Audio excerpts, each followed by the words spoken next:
1945. As Allied forces obliterate German cities, Nazi party functionaries scramble for cover, carrying with them far more than their own worldly goods.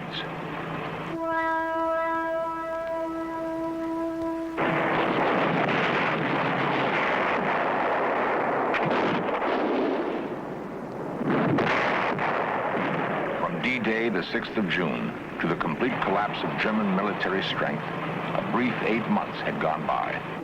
There had been little time for the looters to hide their ill-gotten wealth.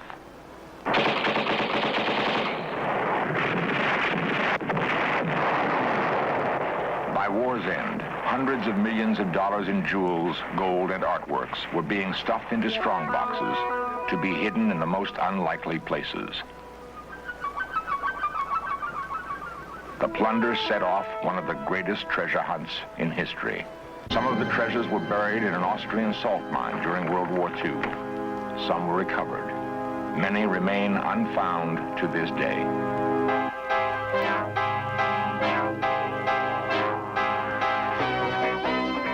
This series presents information based in part on theory and conjecture.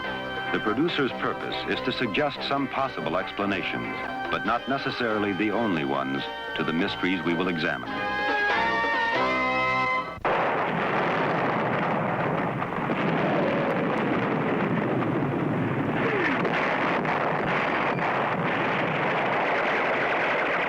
From the east, Russian forces hammered Berlin in the last days of World War II.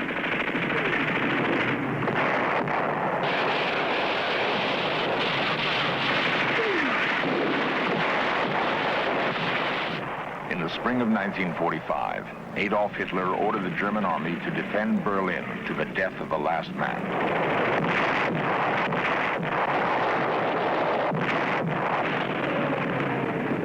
Russian soldiers sealed off Berlin as American troops mopped up the scattered pockets of German resistance east of the Rhine River. In the closing days of the war, every foot of land was paid for with a life.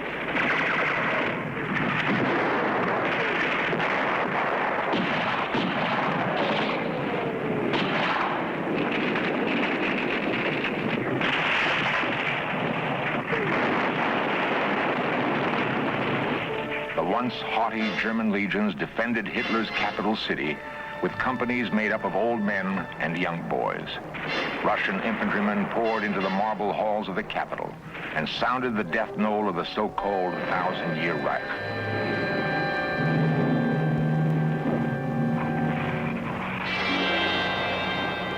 Even as the Allied armies were writing an end to the Third Reich in Berlin, Hitler's henchmen were scurrying to save themselves. Men like Martin Bormann, the architects of Nazi power for a dozen years, weren't about to surrender or commit suicide as their leader had done.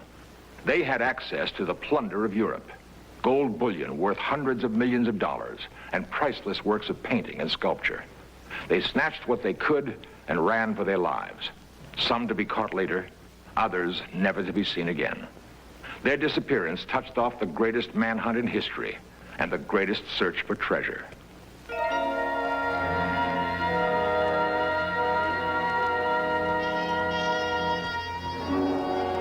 As Berlin fell, more than 500 top-ranking Nazis disappeared from sight.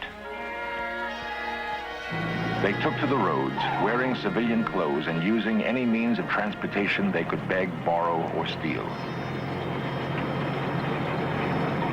The stolen treasures they carried were to be passports to a new life. The departure from Berlin of Nazi leaders was a far cry from their triumphant marches through conquered cities just 6 years earlier.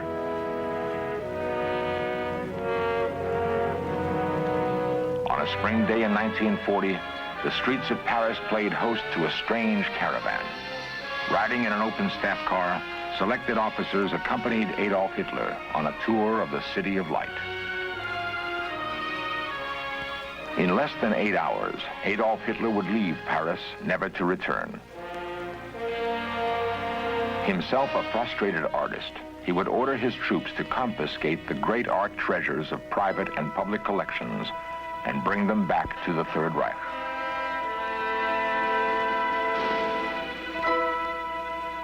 Art historians have often attempted to trace the plundering that occurred during the Nazi occupation of Western Europe. But an impossible jungle of documents has subverted most of their attempts. Like children playing with newfound toys, Hitler and Göring examined each new collection that was brought to Germany.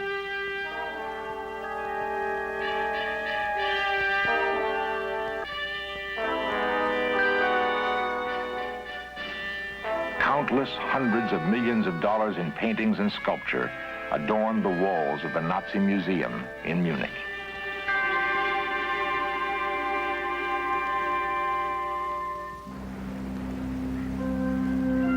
Still other great treasures were hidden in a 15th century castle called Neuschwanstein. The castle was the creation of Ludwig II, the Mad King of Bavaria. In a sense, one madman's monument had become a storehouse for the greed and fantasies of another. For a time, Ludwig's collection of cheap glass and plaster fixtures was dignified by some of the finest works of Europe's old masters. As World War II ended, American GIs were sent to the castle to recover its treasures.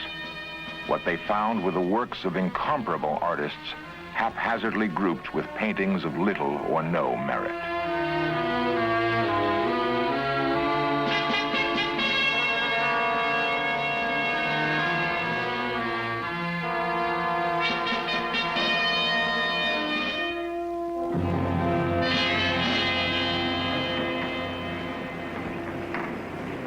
A salt mine had been the Nazi treasure repository.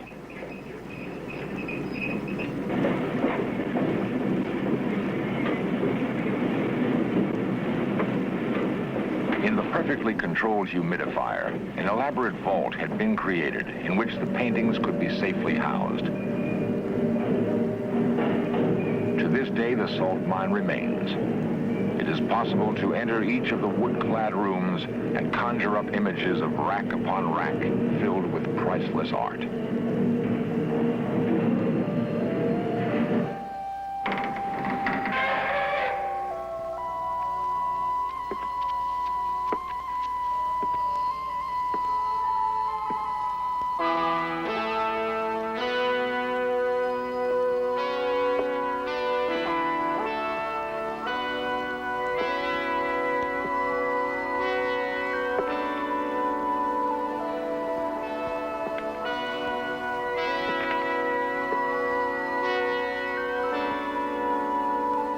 The search for treasure taken from the salt mine was assigned to men like Walter Horn, a German-born art historian who worked with U.S. military intelligence after the war. I was assigned to an intelligence unit which was in charge of the recovery of treasures, art treasures that had been displaced or stolen. There were two very interesting cases. One of them was the recovery of the crown jewels of the Holy Roman Empire, 5 of the most important pieces of which had disappeared. The other one, psychologically perhaps more interesting because the key figure in that story was a woman, was the disappearance of $2 million worth of gold coins from the salt mines of Altaussee. The only thing that was known about them was that they were last in the hands of an SS major called von Hummel, who was the right-hand man of Martin Bormann, who was the right-hand man of Adolf Hitler. The problem was to find a man who had disappeared 6 months earlier. Disappeared from a Berlin under fire. Martin Bormann left the bunker where Hitler was to die and made a frantic race for freedom.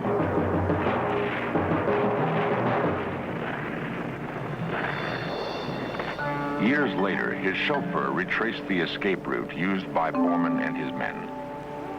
As Russian tanks bombarded the area around the Reichstag, they made their way across the Spree River.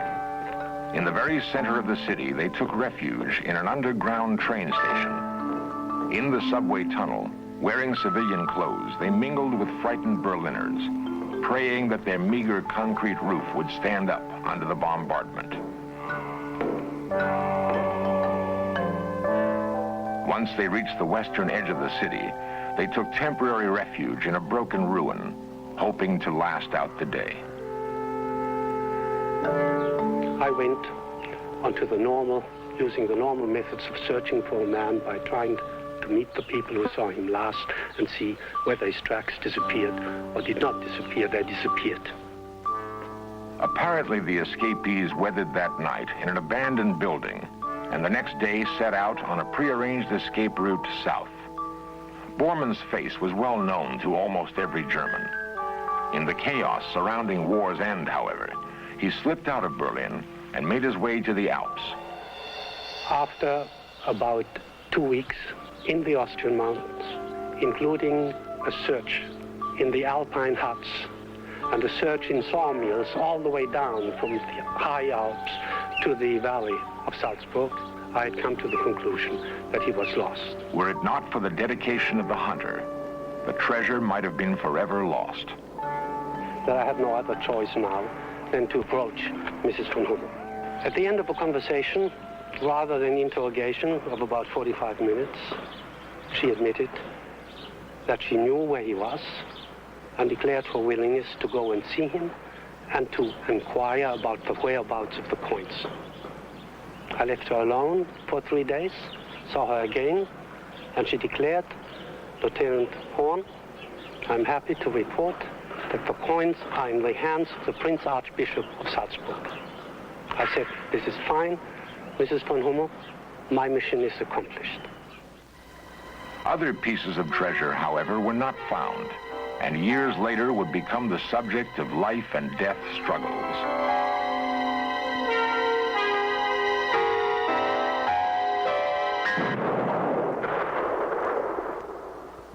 Trainloads of priceless treasure rolled across the German countryside.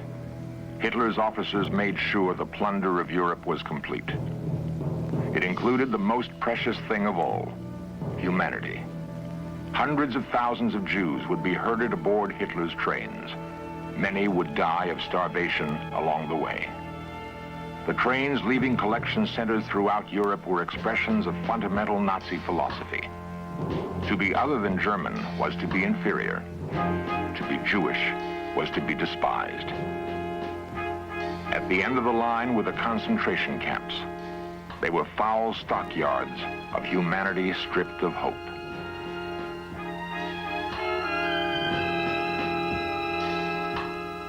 With the Jews, Hitler found the scapegoat he needed to explain Germany's failures between the wars. The Nazis were stealing lives now, and they weren't above making a profit at it. Grisly crimes were committed by the Nazis in their dozen-year reign of terror in Europe.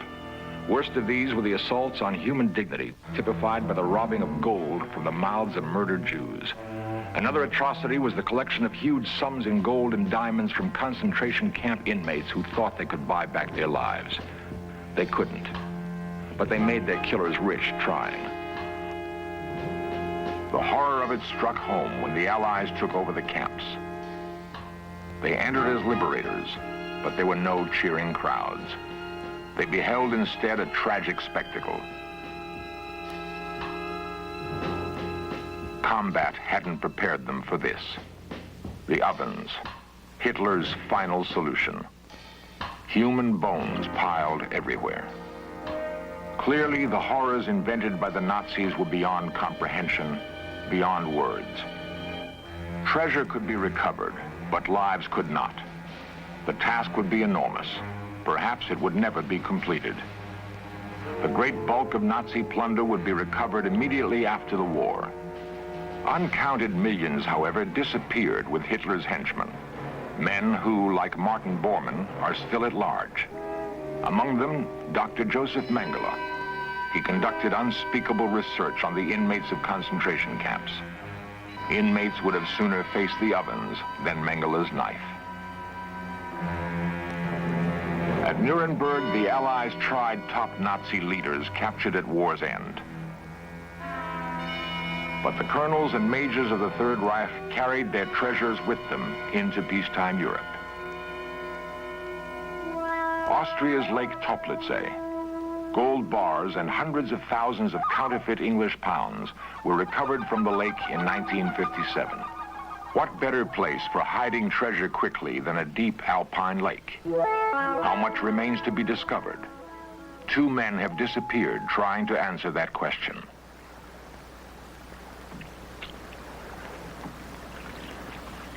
The search goes on in spite of the lake's ominous history.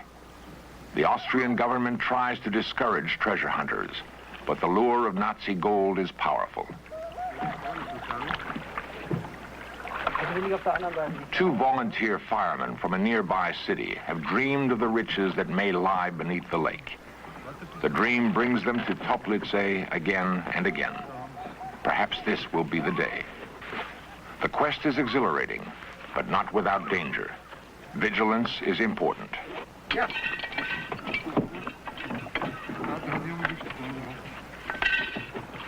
Treasure hunters are optimists, and it is a fine day for a dive.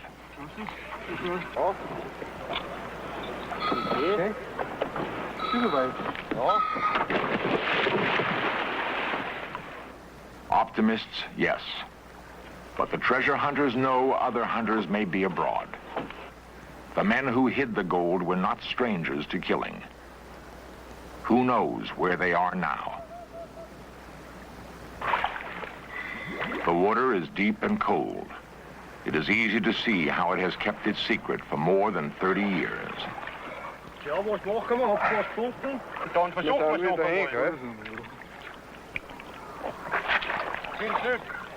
The divers are spurred by the knowledge that the quest paid off once.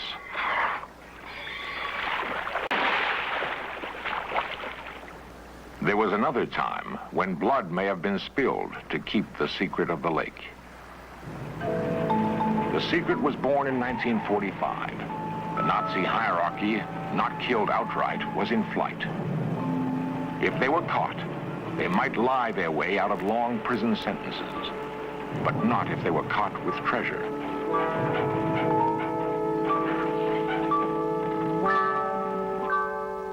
Fortunes must have been hidden in haste. Lakes along the escape route beckoned. Almost 20 years later, some of the treasure has already been found. Perhaps someone was there to make sure no more would be. Did the divers find something? Something that cost them their lives? We only know that they vanished. Some think the underground Nazi movement called Odessa was involved.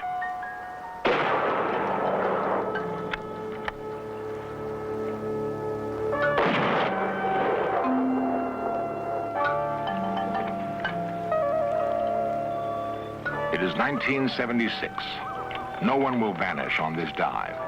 There will be no treasure either. It is possible that the gold remaining in Toplice was moved years ago when its guardians felt others closing in. There are many other lakes and many secret bank accounts. Serious investigators don't dismiss the notion that there are still men in hiding who would see Hitler's nightmare world reborn. Great treasure would have to be close at hand to once again unleash the dogs of war.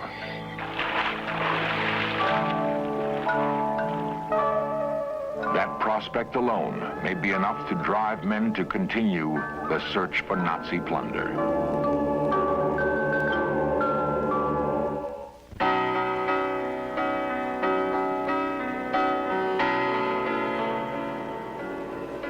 Florence, the capital of Renaissance culture, is the center for the continuing search for the plundered art treasures of Europe. Rodolfo Siviero is the most active of the art detectives. Questi sono tutti documenti tedeschi. He stayed on the trail of Nazi art thieves long after others had given up. Per portar via le opere d'arte. Siviero has searched thousands of German documents for clues. With them, he has recovered dozens of stolen masterpieces. Manifests, bills of lading, army memos, reminders of past outrages.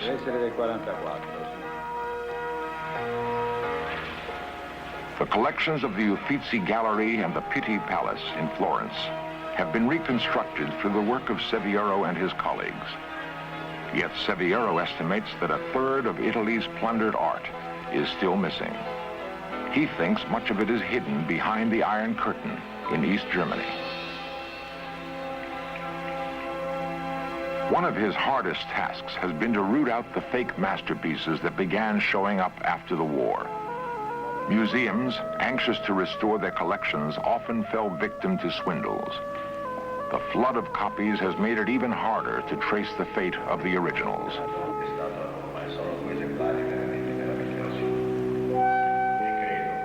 Seviero remains dedicated to restoring his nation's art heritage, no matter how difficult the task.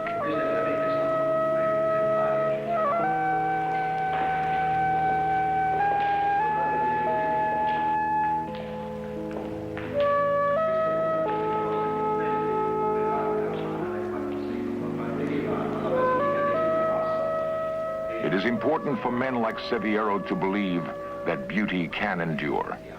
It must endure if man is to banish the ugliness of war. Perhaps, if beauty endures, the flaming destruction of the past can finally be cast aside.